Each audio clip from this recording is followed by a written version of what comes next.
रिश्तों को जोड़ने के लिए कभी अंधा, कभी गूंगा, तो कभी बहरा होना पड़ता है। अपने ईश्वर से रिश्ता खराब ना करना, दुनिया से रिश्ता बनाने की जरूरत ही नहीं आएगी। परवाह करने वाला मित्र, दर्द समझने वाला पड़ोसी, इज्जत करने वाले रिश्तेदार और प्यार करने वाला परिवार, ये सब तो हीरे हैं जिनसे जिंदगी हमेशा जगमगाती है। जिंदगी में मुश्किलें आपको डराने नहीं, बस आपके अंदर छुपी हुई शक्तियों को जगाने आती है। जो झूठ पर भी वाह वाह करेंगे, वही लोग आपको तबाह करेंगे। बदलते लोग और बदलते रिश्ते चाहे दिखाई ना दे, लेकिन महसूस जरूर होते हैं। हानि हुई है तो भविष्य में लाभ भी होगा। यदि छल हुआ है तो आगे चलकर उसका हिसाब भी होगा।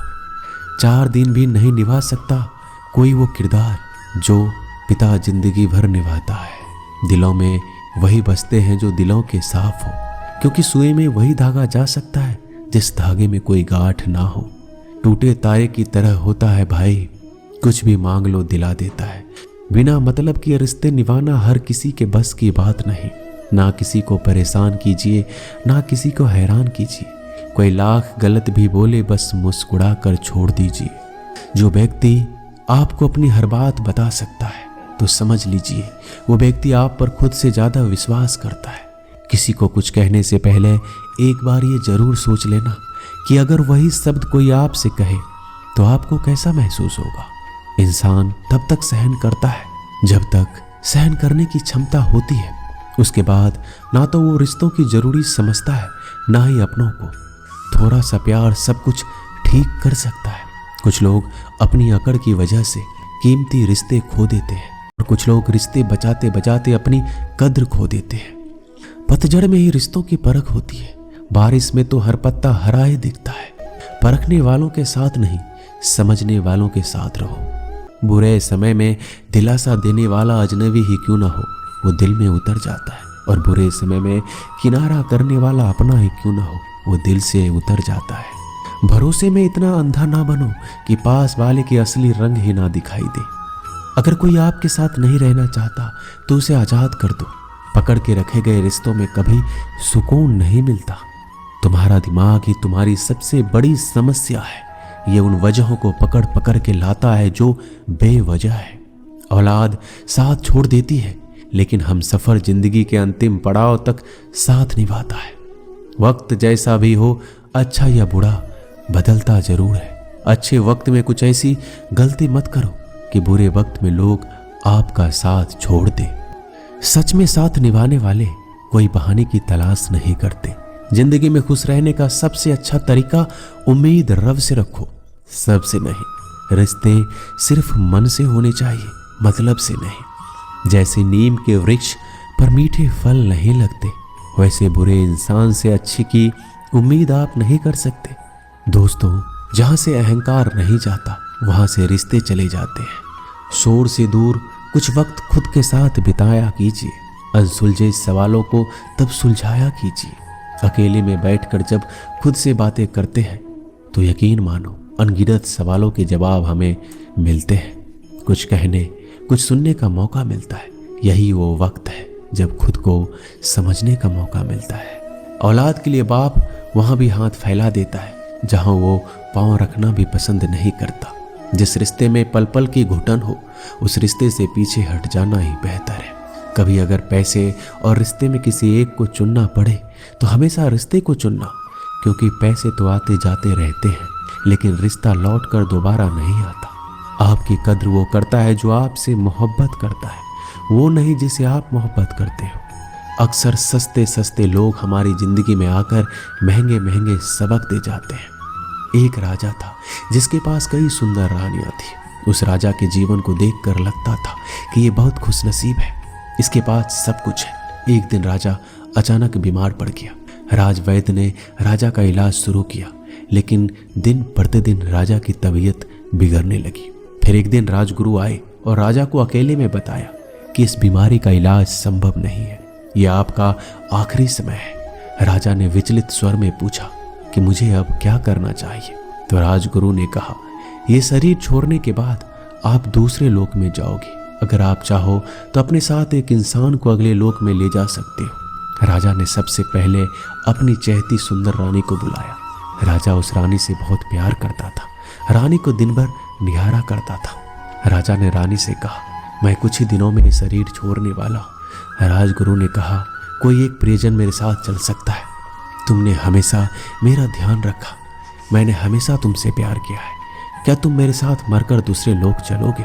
पहली रानी मरने की बात सुनकर डर गई, उसके हाथ पैर कांपने लगे, आंखों में आंसू भरकर बोली, मुझे मृत्यु से बहुत डर लगता है। इतना कहकर वहां से भाग गई। राजा रानी के व्यवहार से अचंभित हो गया, लेकिन उसके पास कम समय था। राजा ने दूसरी रानी को बुलाया, जिस पर राजा को बहुत अभिमान था। राजा हमेशा अपने भ्रमण पर लेके जाता, क्योंकि वह बहुत भाग्यशाली थी। उसके होने से राजा को किसी प्रकार की चिंता नहीं होती थी। राजा ने दूसरे रानी से कहा, मेरे लिए तुम बहुत भाग्यशाली हो, मेरे साथ हमेशा रही हो, क्या तुम मेरे साथ दूसरे लोक चलोगी? रानी ने कहा, महाराज, मैं मरने के बाद मैं आपके किसी काम नहीं आऊंगी। हमारी शादी से पहले एक साधु ने आशीर्वाद दिया था, मैं अपने पति के लिए भाग्यशाली रहूंगी, लेकिन विधवा होने पर यह आशीर्वाद खत्म हो जाएगा। इसलिए आपके जाते ही मुझे दूसरी शादी करनी होगी, इसलिए मुझे माफ कर दीजिए, मैं आपके साथ नहीं चल सकती। रानी का जवाब सुनकर राजा का अभिमान टूट गया, गहरी सोच में डूब गया। इस कठिन मौके पर आखिर मेरा साथ कौन देगा? राजा ने तीसरी रानी को अपने पास बुलाया। राजा को तीसरी रानी पर अटूट विश्वास था, क्योंकि तीसरी रानी ने हर परेशानी में, सुख दुख में राजा का बहुत साथ दिया। राजा ने रानी से कहा, हम सुख दुख में हमेशा साथ रहें, मुझे दूसरे लोक में तुम्हारी जरूरत पड़ेगी, क्या तुम मेरे साथ चलोगे? तीसरी रानी ने कहा, मैं जरूर आपके साथ चलती, पर मैं मजबूर हूँ। हमारी एक बेटी है, मेरा एक भाई भी है, मुझे उनका भी साथ देना है। राज्य बहुत बड़ा है, यहाँ मेरे बहुत काम बाकी है, लेकिन मैं शमशान तक आपके साथ जरूर चलूंगी। मैं आपके अंतिम संस्कार को अच्छे से पूरा करवाऊंगी। जवाब सुनकर राजा का दिल बैठ गया, जिस पर खुद से ज्यादा विश्वास था, उसने भी साथ चलने से मना कर दिया। राजा का आखिरी समय नजदीक आ रहा था। एक दिन राजा से मिलने राजा की सबसे पहली और पुरानी रानी आई। उस रानी को देखते ही राजा ने कहा, प्रिय, मैंने तुमसे पहले शादी की थी। जब भी मेरा मन दुविधा में होता है, मैं तुमसे बातें किया करता हूँ, मुझे बहुत शांति मिलती है। लेकिन आज मुझे पछतावा हो रहा है, मैंने पिछले कई सालों से तुम्हारे लिए कभी समय नहीं निकाला। मैं सच में बहुत दुखी हूँ। अच्छा हुआ तुम मुझसे मिलने आए। इससे पहले कि राजा कुछ पूछता, पहली रानी ने शांति से कहा, मैं आपके साथ चलूंगी, मैं कभी आपका साथ नहीं छोड़ सकती। दोस्तों, राजा की तरह हमारे जीवन में भी 4 रानियां हैं। पहली रानी है हमारा शरीर। हम शरीर का कितना भी ख्याल रखें, ये कितना भी सुंदर हो, हम इसे कितना भी सजाएं, पर आखिरी समय में शरीर हमारे साथ नहीं आ सकता। और पहली रानी की तरह मृत्यु के आते ही शरीर शिथिल पड़ जाता है। दूसरी रानी है धन और संपत्ति। हमें धन और संपत्ति पर घमंड और भरोसा होता है कि यह बुरे समय पर काम आएगा, लेकिन दूसरी रानी की तरह कभी ये एक जगह नहीं टिकता, आपके जाने के बाद किसी और के पास चला जाता है। तीसरी रानी है दोस्त और सगे संबंधी, जो जरूरत के समय साथ देते हैं, सुख दुख में भी हाथ बटाते हैं। लेकिन तीसरी रानी की तरह यह सब संसार में फंसे होते हैं, केवल अंतिम संस्कार तक ही साथ आ सकते हैं। चौथी रानी है आत्मा या मन की शांति, जो पूरे जीवन का स्रोत है। यही वफादार दोस्त है, जो हमेशा साथ देती है और मृत्यु के साथ भी जाती है, लेकिन हम इसे जीवन भर नजरअंदाज करते हैं। आत्मा और मन की शांति की तरफ कभी ध्यान नहीं देते। शरीर और संपत्ति की देखभाल करो, परिवार के साथ वक्त बिताओ, लेकिन अपनी आत्मा और मन की शांति का ख्याल रखना मत भूलो, नहीं तो किसी चीज में खुशी नहीं मिलेगी। जहां भी रहो, लोगों की जरूरत बनकर रहो, बोझ बनकर नहीं। आपकी कद्र वो करता है जो आपसे मोहब्बत करता है, वो नहीं जिससे आप मोहब्बत करते हो। जो नहीं मिला वह बेहतर नहीं था, जो है वह बेहतर है, जो मिलेगा वह बेहतरीन होगा। जब कल का दिन देखा ही नहीं तो आज का दिन क्यों खोए। जिस घड़ी में हंस सकते थे, उस घड़ी में कल के लिए क्यों रोए। करीब उसके रहो जो तुमसे दूर ना रह सके। खुशी देने वाले भले ही हमेशा अपने नहीं होते, लेकिन दर्द देने वाला हमेशा अपना ही होता है। जिंदगी में कभी भी किसी बात पर तनाव लेने का कोई फायदा नहीं होगा, क्योंकि अगर तनाव लेने से इंसान सफल होता तो सबसे ज्यादा सफल दुखी लोग ही होते।